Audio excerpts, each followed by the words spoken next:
فتعالى الله الملك الحق ولا تجعل بالقرآن من قبل أن يقضى إليك وحيه وقل رب زدني علما وقل رب زدني علما. Bismillahirrahmanirrahim. Assalamualaikum warahmatullahi wabarakatuh.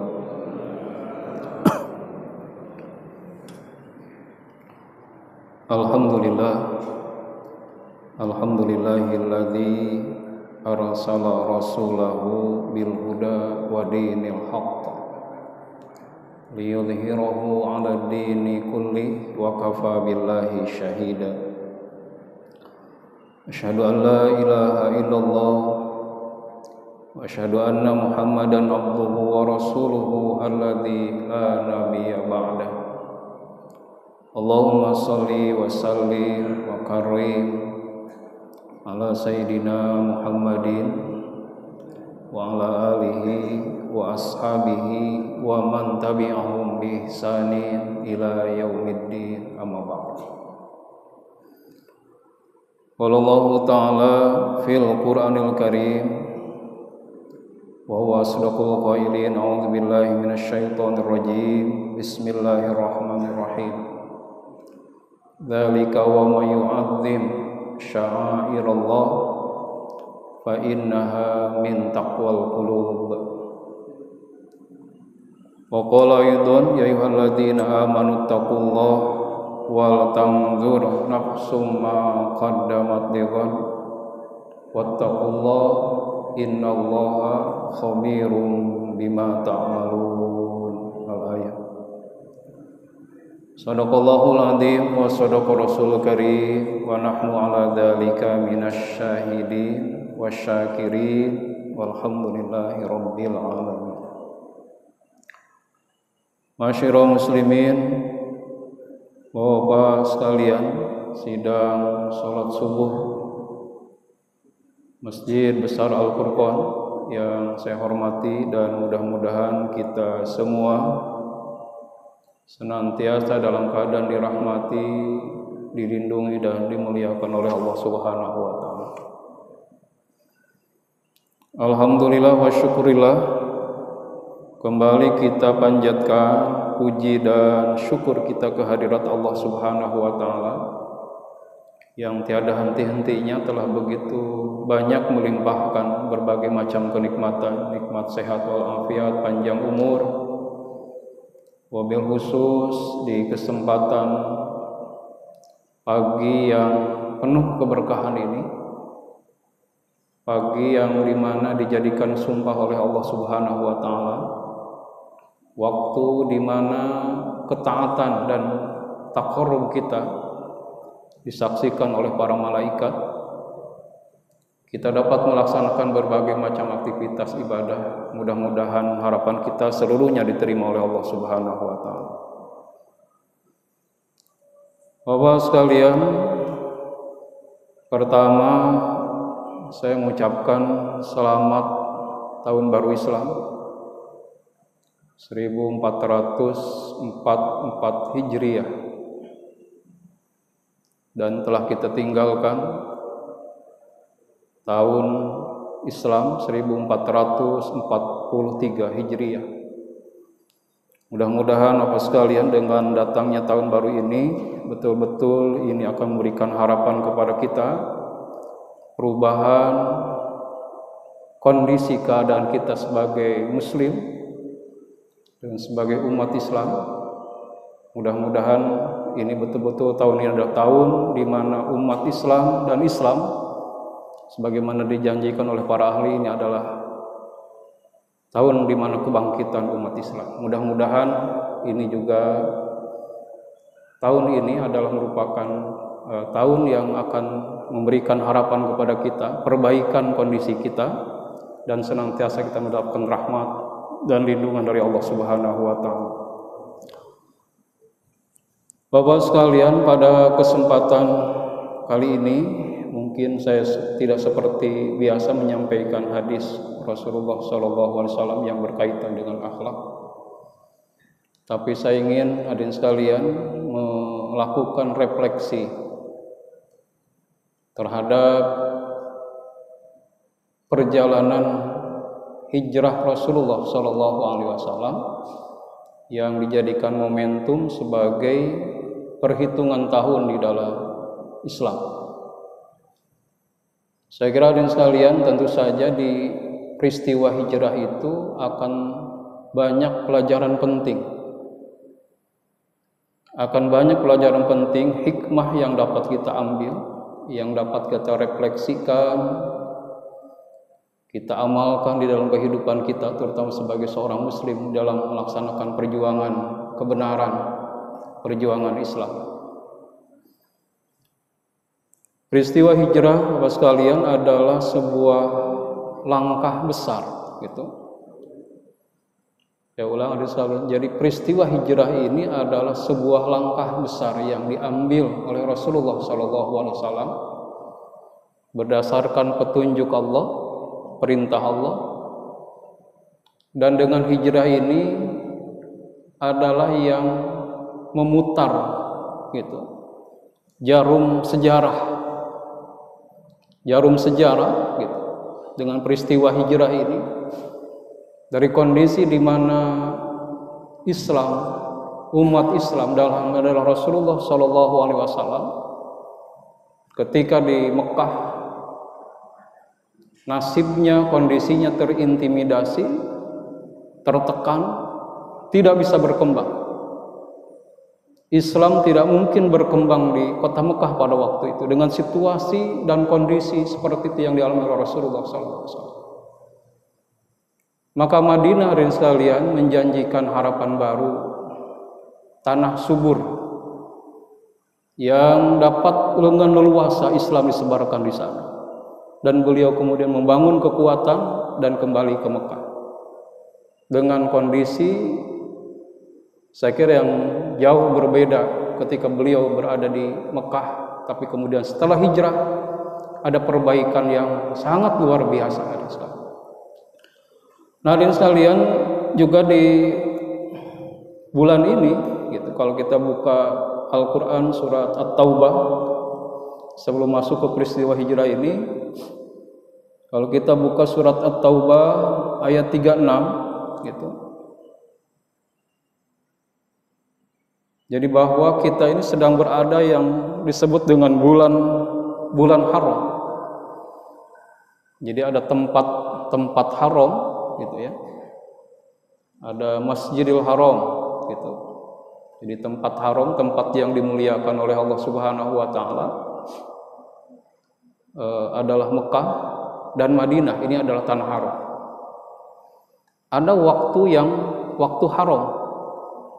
Waktu yang dimuliakan oleh Allah Subhanahu wa taala, bulan yang dimuliakan oleh Allah Subhanahu wa taala. Kita kenal menurut jumhur ulama, gitu, untuk bulan yang dimuliakan oleh Allah itu dimulai dari bulan Zulqa'dah atau Zulqi'dah, ya, yang betul. Zulqi'dah, kemudian Zulhijjah. Nah, kita sekarang ada di bulan Al-Muharram atau bulan Muharram. Yang satu lagi adalah bulan Rajab, loncat, ya. Jadi yang berurutan itu adalah Zulqi'dah, Zulhijjah, kemudian adalah Al-Muharram yang kita sekarang berada hari ini, berada di dalamnya, dan adalah bulan Rajab. Nah, kita hadirin sekalian, dasarnya adalah kepada Al-Quran surat Al-Baqarah ayat 36. Kata Allah, inna iddatasy syuhuri indallahi 12 syahran. Jadi sesungguhnya bilangan bulan itu di sisi Allah itu adalah 12 bulan. Fi kitabillah, di dalam ketetapan Allah. Yauma khalaqas samawati wal ard, kapan ditetapkannya itu? Ketika diciptakannya langit dan bumi. Jadi sudah ada ketentuan perhitungan bulan itu adalah 12 bulan. Minha arba'atun hurum. dari 12 bulan itu ada yang disebut dengan 4 bulan yang mulia, arba'atun hurum. Jadi hurum itu jama', tunggal adalah haram. Arba'atun hurum, 4 bulan yang dimuliakan oleh Allah Subhanahu wa taala. Dzalika dinul qayyim, kata Allah, itu adalah ketetapan agama yang lurus. Jadi 12 bulan. Nah, pesan Allah hadirin sekalian, ketika kita sedang berada di bulan haram, di tanah haram, saya kira sama semangatnya itu, fala tadlimu fihinna anfusakum. Janganlah mengotori bulan yang dimuliakan oleh Allah itu dengan perbuatan-perbuatan kemaksiatan yang bahasanya adalah kezaliman terhadap diri kita.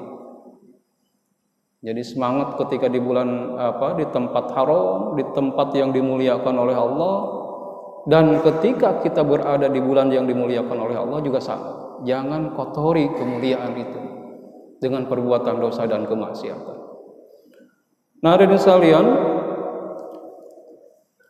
salah satu bulan yang saya kira ini perlu kita muliakan gitu. Artinya dimuliakan dengan berbagai macam kebaikan kita lakukan di dalamnya. Karena ini saya kira hadirin sekalian, balasan kebaikan ketika kita berada di bulan mulia tidak sama dengan di bulan-bulan yang lain. Sebagaimana kita melakukan kemaksiatan, sebagaimana kita melakukan dosa dan kemaksiatan, ini beda juga gitu. Nah, dari tadi 4 bulan itu adalah kita sedang berada di bulan Al-Muharram. Dan ini dijadikan sebagai kalau dulu Al-Muharram ini sebagai awal gitu ya. Awal bulan dalam 1 tahun berjalan. Jadi dulu sebelum adanya kalender Hijriah gitu, seperti ini gitu. Muharram, Safar, Rabiul Awal, Rabiul Akhir, Jumadil Awal, Jumadil Akhir, Rajab, Sya'ban, Ramadan, Syawal, Zulqa'dah, Zulhijjah, kembali lagi gitu. Nah, dulu hadirin sekalian yang menjadi persoalan ketika Umar bin Khattab gitu menjadi khalifah yang kedua, yang banyak melakukan kreasi, inovasi saya kira terhadap kreasi inovasi beliau, bagaimana Islam ini gitu betul-betul hadirin sekalian tertata dengan baiklah. Beliau melakukan misalkan penataan administrasi pemerintahan ketika masa beliau, termasuk ijtihad beliau melakukan pembukuan Al-Quran. Walaupun pada akhirnya eksekusinya pada Utsman bin Affan. Tapi pengumpulan Al-Quran, pembukuan Al-Quran sudah dilakukan sejak zaman Umar bin Khattab. Termasuk beliau adalah melakukan ijtihad, tidak memberikan harta ghanimah, rampasan perang gitu. Kalau dulu kan di zaman Rasulullah, setelah perang ini dibagi itu harta rampasan perang itu. Nah, ketika Umar bin Khattab tidak dibagikan, kenapa beliau itu berijtihad? Karena kata beliau sudah membangun yang disebut dengan Baitul Mal, kas negara, di mana prajurit, orang-orang yang berperang itu digaji dari Baitul Mal ini. Jadi kata Umar bin Khattab tidak perlu lagi kemudian ketika selesai perang harta ghanimah ini dibagikan ke orang per orang, tapi dimasukkan ke Baitul Mal sebagai kas negara. Ini walaupun beliau banyak ditentang oleh sahabat-sahabat yang lain gitu, karena beliau telah menyalahi sunnah Rasulullah SAW. Kata Umar, saya menyalahi sunnah, tapi saya memilih sunnah yang lain, kata Umar. Dalihnya seperti. Nah, hadirin sekalian, yang paling penting peninggalan daripada Umar bin Khattab ini adalah beliau melakukan, setelah melakukan musyawarah dengan sahabat-sahabat yang lain itu, adalah beliau menetapkan perhitungan tahun di dalam Islam. yang disebut dengan adalah tahun baru Hijriah, tahun Hijriah gitu. Nah, sebelum menetapkan, hadirin sekalian, memang ada kronologisnya. Jadi ada riwayatnya kenapa ini Umar kemudian menetapkan harus punya perhitungan tahun sendiri lah gitu. Umar mendapatkan satu kiriman surat dari gubernurnya, itu ada harinya, ada tanggalnya. Jadi ada harinya, kemudian ada tanggalnya, seperti sekarang lah gitu. Tapi tidak mencantumkan tahun. Kata Umar bin Khattab, ini berbahaya buat administrasi negara.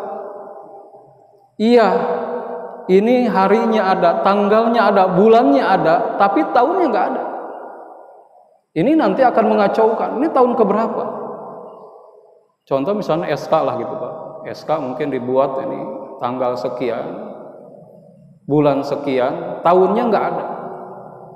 Saya kira nanti ketika nanti ada kemudian ingin melihat ini sudah berapa tahun ini berjalan surat keputusan ini, maka kata Umar bin Khattab, kita harus memiliki ketetapan tahun gitu. Maka dipanggil ya beberapa sahabat senior untuk merumuskan, memusyawarahkan. Nah, terjadi hadirin sekalian beberapa masukan gitu. Di musyawarah itu ada yang mengusulkan bagaimana perhitungan tahun itu sejak lahir Rasulullah Shallallahu Alaihi Wasallam. Bagaimana kalau perhitungan awal tahun dalam Islam itu dihitung sejak kemenangan-kemenangan, Fathu Makkah gitu, atau perang Badar, perang yang sangat menentukan, dan umat Islam memperoleh kemenangan yang gilang gemilang. Ada lagi yang mengusulkan dari sejaknya wafat Rasulullah Sallallahu Alaihi Wasallam, diusulkan dengan berbagai macam pertimbangan. Kalau dihitung dari sejak lahir Rasulullah Sallallahu Alaihi Wasallam itu, kata Umar bin Khattab, sesungguhnya hari kelahiran Rasulullah itu biasa-biasa, tidak ada yang istimewa, walaupun ada beberapa hal gitu yang mengirinya. Tidak seperti Isa ibnu Maryam, itu kelahiran Rasulullah itu. Isa itu kan istimewa kelahirannya. Beliau lahir tanpa seorang ayah. Jadi kata Umar bin Khattab, tidak diterima. Kemudian lagi kalau dari sejak wafat Rasulullah Shallallahu Alaihi Wasallam, kata Umar bin Khattab, kalau sejak perhitungan tahun dimulai dari sejak wafat Rasulullah, ketika umat Islam membuka tahunnya, maka yang terbayang adalah kesedihan demi kesedihan. Ini juga tidak baik. Juga oleh Umar bin Khattab tidak diterima sejak Fathu Mekah, kemenangan besar. Jangan-jangan nanti ketika umat Islam membuka kalender tahun barunya, yang terbayang adalah nostalgia masa lalu gitu, menceritakan kemenangan-kemenangan di masa lalu. Ini juga tidak baik. Maka hadirin sekalian, Umar bin Khattab dan forum itu menetapkan bahwa perhitungan tahun di dalam Islam dimulai dari sejak hijrahnya Rasulullah Sallallahu Alaihi Wasallam. Kenapa hijrah, kata Umar bin Khattab? Karena ada dua pelajaran penting dalam hijrah ini yang harus terus-menerus diwariskan semangat ini. Bahkan ketika seorang muslim atau umat Islam membuka tahun barunya, yang terbayang adalah di benaknya adalah optimisme dan perjuangan. Perjuangan dan optimisme. Hijrah mengajarkan dua hal penting ini. Hijrah mengajarkan tentang perjuangan, hijrah juga mengajarkan tentang harapan yang lebih baik atau optimisme. Maka kata Umar bin Khattab, ini ditetapkan dari sejak itu. Jadi ketika membuka lembaran baru, tahun baru, maka yang ada di dalam semangat umat Islam kapanpun gitu adalah sebuah keyakinan untuk senantiasa berjuang, dan keyakinan akan satu kondisi yang lebih baik ke depan. Wala tayasu min rahmatillah, jangan berputus asa dari rahmat Allah Subhanahu. Bagaimana kondisi kita hari ini? Wala tayasu min rahmatillah, Jangan berputus asa dari rahmat Allah Subhanahu wa taala. Hadirin sekalian yang dirahmati oleh Allah Subhanahu wa taala, peristiwa hijrah sedikit hadisan karena banyak saya kira tadi pelajaran-pelajaran penting, termasuk juga adalah akhlak di dalamnya gitu. Yang akan kita jadikan teladan panutan gitu. Bagaimana Rasulullah Shallallahu alaihi wasallam itu melakukan sebuah perjalanan penting. Tema saya hadirin sekalian, hijrah ini beda dengan Isra Mi'raj misalnya, perjalanan itu. Isra Mi'raj itu perjalanan yang dominasi adalah kekuasaan Allah di sana. Jadi peristiwa Isra dan Mi'raj itu adalah peristiwa dominasi kekuasaan Allah Subhanahu wa taala, iradah Allah, ketentuan Allah. Maka bahasa Quran adalah Subhanalladzi asra bi 'abdihi lailan minal masjidil haram ilal masjidil aqsa. Allah yang memperjalankan. Hijrah hadirin sekalian, ini adalah perpaduan. Nah ini yang menariknya. Hijrah ini adalah perpaduan antara ikhtiar maksimal dalam perjuangan ini. Jadi perpaduan antara ikhtiar maksimal Rasulullah dan para sahabatnya dengan mukjizat pertolongan Allah berpadu di peristiwa hijrah ini. Perpaduan antara ikhtiar yang ada di dalamnya adalah kecerdasan. Di dalamnya ada strategi. Di dalamnya ada ketelitian, ada pengorbanan, ada jihad, perjuangan di dalam. Strategi hijrah ya Allah luar biasa, kecerdasan Rasulullah mengatur sedemikian ini supaya sukses perjalanan hijrah ini. Dan tentu saja di saat itu juga banyak ketentuan pertolongan Allah kemudian dihadirkan dalam hijrah ini. Hadirin sekalian, hijrah diawali tentu saja hijrah ke Madinah itu sebelumnya ada pilihan-pilihan hijrah ya. Kita tahu pertama adalah ke Ethiopia gitu. Beberapa sahabat yang dianggap sangat tertindas terutama adalah golongan du'afa. Ini yang menjadi sasaran empuk gitu. Para kafir Quraisy ini adalah sasarannya ke orang-orang yang lemah. Saya kira ya Allah hadirin sekalian, kalau kita melihat bagaimana pahit getirnya perjuangan Rasulullah SAW dan para sahabatnya gitu, kita bersyukur sekali hari ini. Kita kenal misalnya Sumayyah, saya sering sampaikan, Sumayyah itu seorang perempuan budak ya yang menyatakan keimanan gitu. Setelah masuk Islam, kemudian tuannya ini memaksa lagi untuk kembali Sumayyah. Karena ketidakmauan, keengganan untuk kembali lagi, disiksalah ini Sumayyah ini hadirin sekalian. Siksaan yang saya kira di luar batas kemanusiaan. Sudah macam-macam Pak. Dan terakhirnya ini Sumayyah menjadi syahidah bahkan dalam kondisi disiksa sedemikian rupa itu datanglah sahabat. Karena kan di Mekah masih lemah. Mendapatkan perintah dari Rasulullah, salam sama Sumayyah, boleh kok mengucapkan kalimat kufur hanya untuk berpura-pura, tapi hatinya tetap dalam keadaan beriman. Apa kata Sumayyah Pak? Dalam kondisi sudah sedemikian rupa, kata Sumayyah, tidak mungkin mulut ini mengotori dengan kalimat kufur setelah menyatakan dengan kalimat tauhid. Tidak mungkin saya mengotori mulut ini. Dan terakhir hadirin sekalian, karena demikian teguh keimanannya, itu tuannya itu membakar besi sampai memerah. Mohon maaf ini Pak, ditusukkan di kemaluannya Sumayyah. Beliau menjadi syahidah pertama.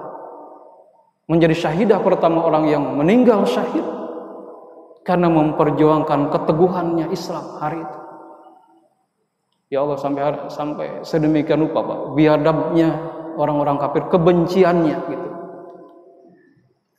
Nah di sekalian ke Ethiopia cuman dianggap karena dianggap terlalu jauh gitu, dan sedikit menyulitkan. Maka pilihan kedua kita kenal juga adalah ke Taif. Saya kira beberapa kilometer dari Mekah gitu ya, ke Taif. Lagi-lagi hadirin sekalian, penduduk Taif gitu ketika hijrah ke sana, beliau sudah melakukan persiapan pindah ke sana dengan para sahabatnya. Penduduk Taif hadirin sekalian berbaris, bukannya menyambut tapi menyambiti Rasulullah dan para sahabat. Jadi semua keluar gitu, mempersiapkan segala sesuatu dengan memegang batu. Ketika Rasulullah muncul, kemudian mereka melempari Rasulullah dan Rasulullah mundur kembali. Dan disitulah kita melihat ada sebuah akhlak yang demikian agung dari Rasulullah Sallallahu Alaihi Wasallam. Beliau lelah berdarah sebagian hadirin sekalian di sebuah kebun kurma itu, kelelahan gitu. Malaikat menawarkan diri, geram juga malaikat nih. Muhammad ini sudah kelewatan nih, penduduk Taif ini sudah kelewatan. Saya menawarkan bagaimana kalau saya angkat sebuah bukit, sebuah jabal, sebuah gunung gitu. Saya timpakan kepada mereka nih yang sudah kelewatan begitu. Engkau datang dengan niat yang baik, engkau akan memperbaiki kondisi mereka, tapi sambutan mereka, kata malaikat, sudah di luar. Udah saya angkat sebuah gunung, saya timpakan kepada mereka, biar mereka udah nggak tersisa lah. Bagaimana hadirin sekalian respon Rasulullah Shallallahu Alaihi Wasallam yang akhlaknya saya kira yang dipuji oleh Allah, wa innaka la'ala khuluqin adzim. Engkau menempati akhlak yang demikian agung, di atas rata-rata. Jadi akhlak Rasulullah itu di atas rata-rata manusia pada umumnya. Maka disebutnya la'ala, bukan lafi. Wa innaka, kalau lafi masih ada yang sama dengan Rasulullah gitu. Tapi beliau dipuji oleh Allah itu wa innaka la'ala khuluqin adzim. Muhammad, engkau menempati posisi akhlak di atas rata-rata.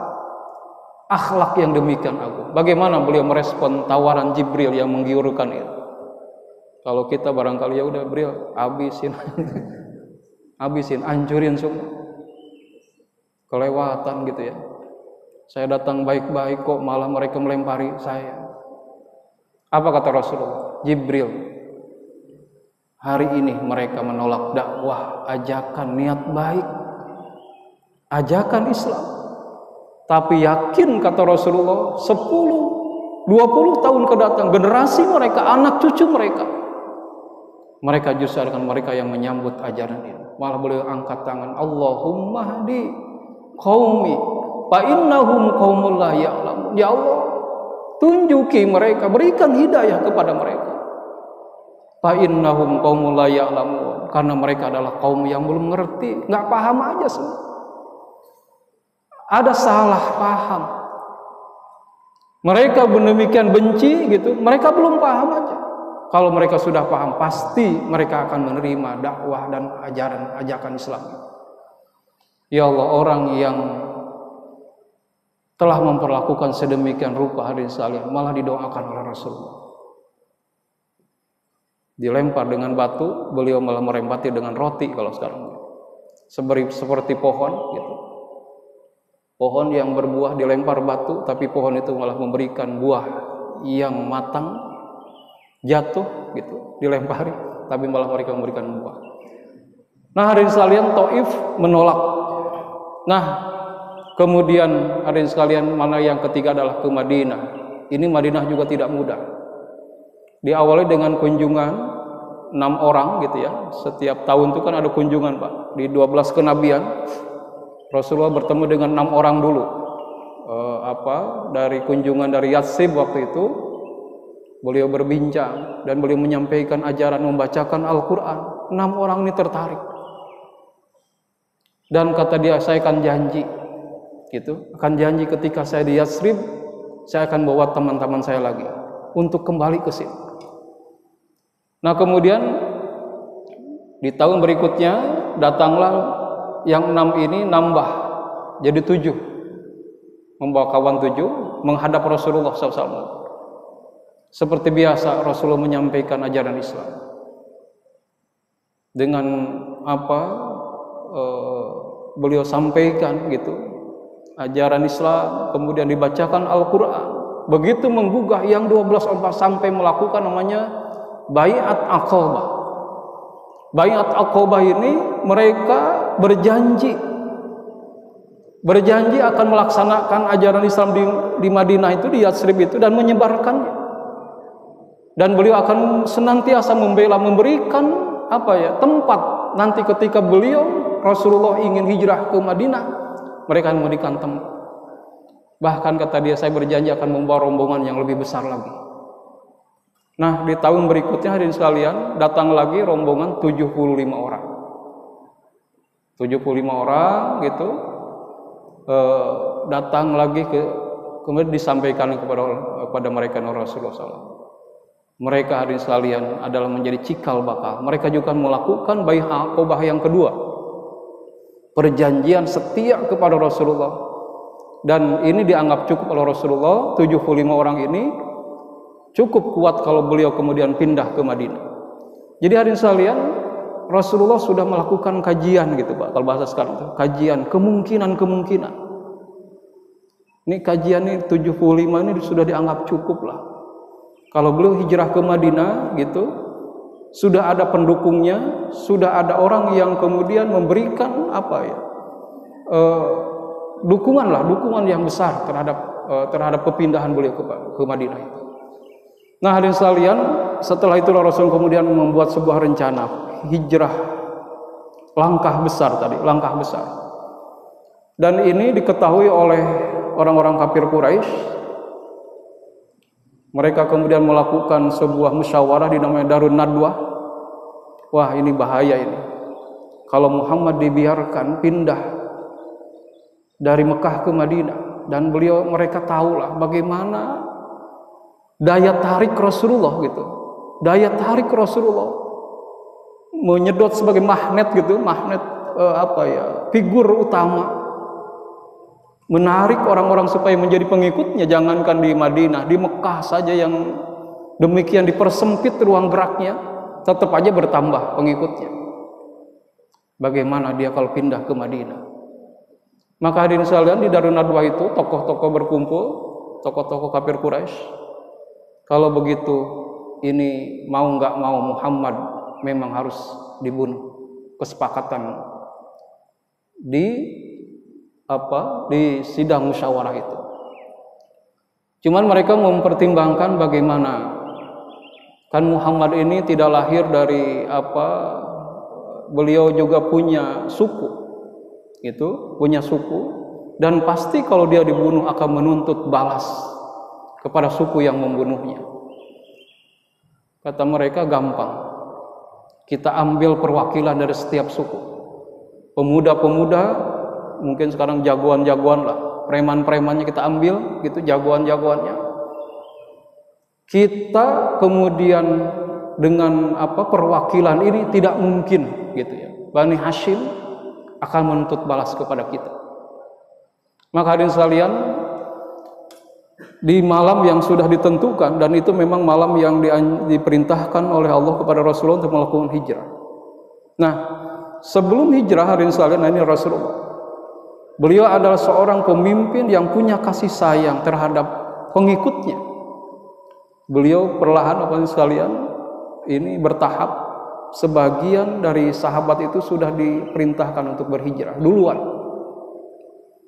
Jadi berhijrah duluan gitu. Beberapa sahabat malam-malam keluar ya, melakukan perjalanan panjang, saya kira 500 km. Mohon maaf bagi yang sudah haji hadirin sekalian, barangkali kita akan memberikan penghargaan yang luar biasa, kekaguman terhadap para sahabat dan Rasulullah. Saya kira tokoh sentralnya, kekaguman bagaimana mereka, perjuangan mereka gitu dalam rangka menyelamatkan akidah, menempuh perjalanan yang panjang 500 km, medan yang berat, padang pasir. Saya kira bukan lagi bawa obor gitu Pak Haji ya, jalan ke ruko gitu yang santai ya, malam kita bisa menikmati gitu ya. Ya walaupun kita sesungguhnya sedang melakukan syiar lah gitu ya. Ini perjalanan dari sini barangkali ke Semarang ya, 500 km. Dari sini Semarang, Pak. Bukan jalan yang licin gitu, ramai orang. Ini padang pasir yang ya Allah luar biasa luas. Anginnya seperti apa, cuacanya seperti apa. Mereka tidak mau bawa obor gitu, enggak, Pak. Karena kalau bawa obor ketahuan. Malam-malam mereka keluar. Semua sahabat-sahabatnya pelan. Dan akhirnya Rasulullah SAW. Dan yang menarik hadirin Rasulullah itu ketika akan hijrah, beliau masih sempat, Pak. Beliau dikenal Al-Amin, orang yang bisa dipercaya. Di mana orang-orang di Mekah itu, orang-orang yang punya harta itu, banyak yang menitipkan hartanya kepada Rasulullah. Jadi kalau mereka butuh gitu, diambil lagi. Ada tempat penitipan Rasulullah. Karena beliau dikenal ada orang yang dapat dipercaya. Nah, sebelum hijrah, beliau mengembalikan dulu tuh titipan-titipan itu. Dikembalikan kepada mereka yang berhak. Enggak Rasulullah misalnya, wah ini mentang-mentang nih, sekalian aja, mereka kan kafir nih, udah saya bawa sekalian nih ke Madinah. Enggak. Beliau masih menunjukkan akhlaknya Al-Amin, orang yang dapat dipercaya. Nah, hadirin sekalian, beliau sudah ini saya kira tadi strategi yang luar biasa. Ini perjuangan kolosal. Sahabat-sahabatnya semua terlibat di dalamnya. Siapa mengerjakan apa sudah dibagi oleh Rasulullah. Ini siapa yang menggantikan tidur ketika Rasulullah keluar. Siapa yang akan nanti menemani beliau ketika akan hijrah. Siapa nanti akan memberikan suplai makanan ketika beliau usaha menghilangkan jejak. Jadi sudah direncanakan sedemikian rupa. Tadi ada kecerdasan, ketelitian, keberanian yang luar biasa. Nah, akhirnya malam itu hadirin sekalian dan orang kafir sudah siap gitu. Karena Muhammad sudah bocor ini bahwa Muhammad akan keluar pada malam itu. Beliau minta kepada Ali gantikan di tempat tidurku nanti. Saya kira bukan ranjang ya, bukan tempat tidur, bayangannya Pak, ada alas tikar gitu. Nah, kemudian yang menurut Abu Bakar temani saya melakukan perjalanan. Nah, di sekalian saya kira resiko sudah tahulah, Ali ketika harus menggantikan tidur Rasulullah. Abu Bakar harus menemani Rasulullah SAW. Nah, pada malam itu beliau keluar. Nah, inilah perpaduan, Pak. Di situ ada kemudian pertolongan Allah, mukjizat ketika beliau keluar gitu. Malam-malam itu tidak ada satu orang pun, beliau di sebagian riwayat membacakan sebuah ayat di dalam surat Yasin, inna ja'alna fi a'naqihim gitu ya, itu yang selanjutnya yang kemudian dijadikan amalan oleh beberapa orang gitu. Ada puasanya segala macam supaya bisa menghilang gitu ya. Itu sebagaimana Rasulullah SAW gitu. Itu kan situasional. Allah menunjukkan pertolongannya di sana. Rasulullah kemudian lewat tanpa satu orang pun melihat kepergian Rasulullah SAW. Jadi menjelang mungkin subuh gitu, mereka kok Muhammad nggak keluar-keluar ya? Karena ada tradisi Pak yang mereka pegang itu, mereka anti kalau membunuh orang di dalam rumah. Itu yang dipegang. Kecuali mungkin dalam situasi mendesak sekali. Jadi mereka ngintip, kok Muhammad masih tertidur aja gitu. Padahal adalah Ali bin Abi Thalib. Karena mungkin di sana udah kelamaan ini, mereka masuk ke dalamnya gitu, dibuka selimut ternyata Ali bin Abi Thalib. Mereka tahu siapa Ali. Pemuda yang cerdas, berargumentasi, tapi juga beliau adalah seorang yang punya kemampuan bertarung lah, Ali bin Abi Thalib. Jagoan-jagoan kafir Quraisy ketika bertarung dengan Ali bin Abi Thalib, mereka akan kalah. Akhirnya ini bukan sasaran kita.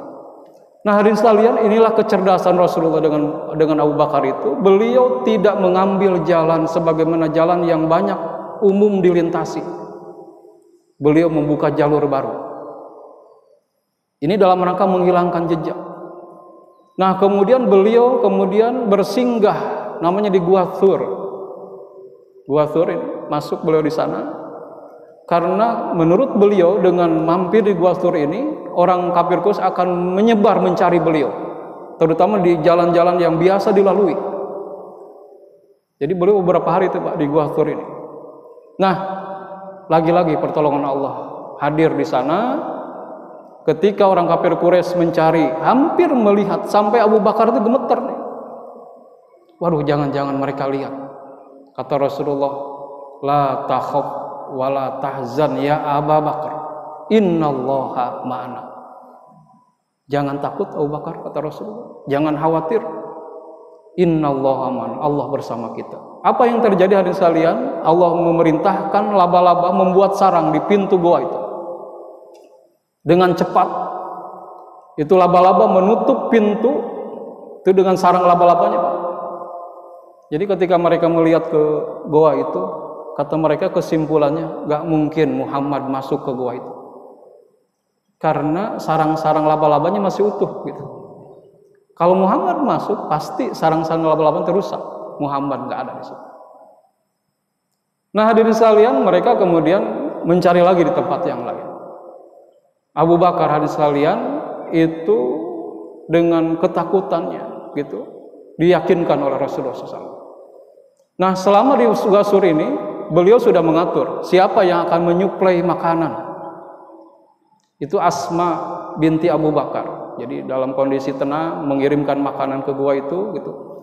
Sudah beberapa hari dianggap mereka sudah putus asa, Muhammad nggak ketemu, barulah beliau keluar.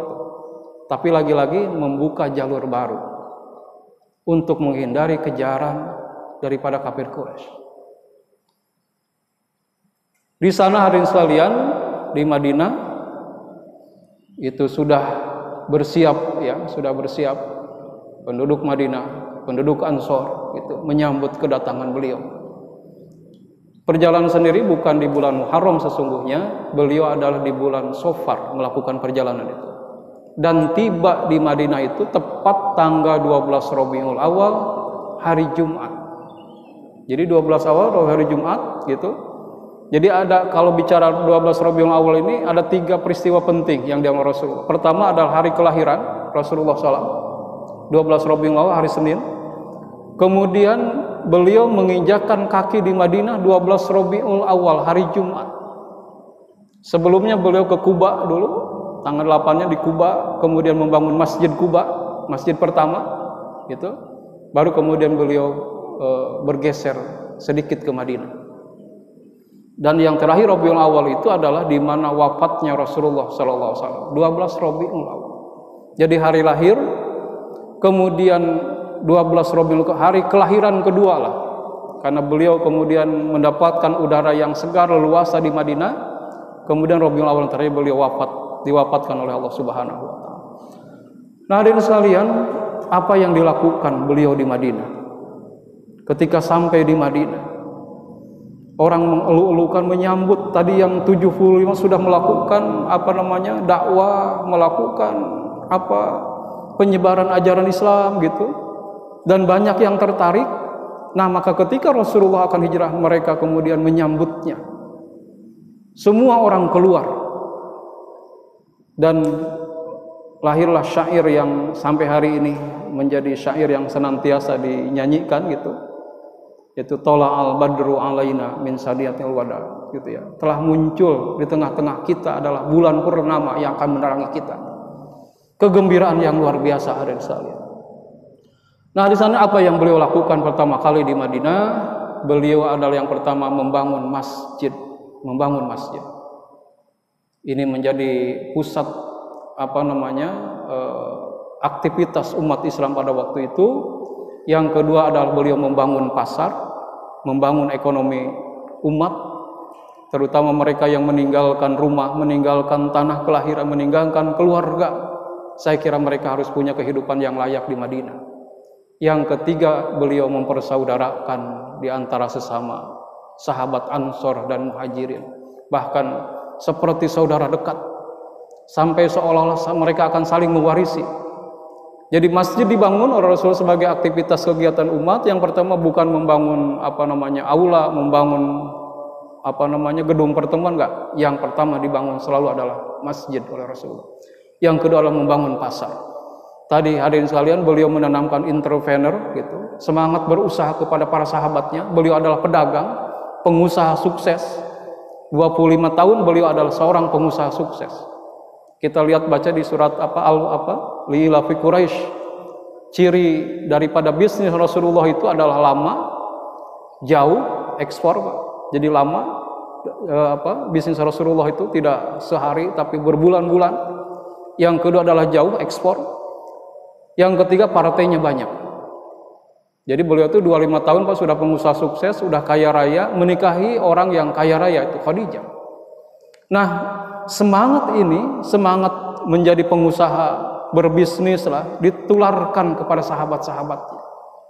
Sampai ketika nyampe di Madinah, Abdurrahman bin Auf yang dipersaudarakan dengan sahabat yang lain, sahabatnya menawarkan, Abdurrahman, kau kan sekarang seorang diri, keluarga kau tinggalkan, rumah kau tinggalkan, tapi jangan khawatir, kata sahabat Ansor. Kalau kamu butuh rumah, saya punya beberapa rumah. Kau tinggal pilih rumah mana yang kau mau. Mohon maaf Pak, saya punya beberapa istri, gitu. Kalau kau mau, akan saya ceraikan satu, kau nikahi istri saya. Saking dekatnya Pak, saking dekatnya. Pokoknya kau pengen apa, tinggal bilang, itulah gitu bahasa, tinggal bilang, akan saya beri. Tapi apa hadirin sekalian, kata Abdurrahman bin Auf, semoga Allah memberkahi hartamu dan keluargamu. Tunjuki ke saya di mana letaknya pasar. Terima kasih, kata Abdurrahman bin Auf.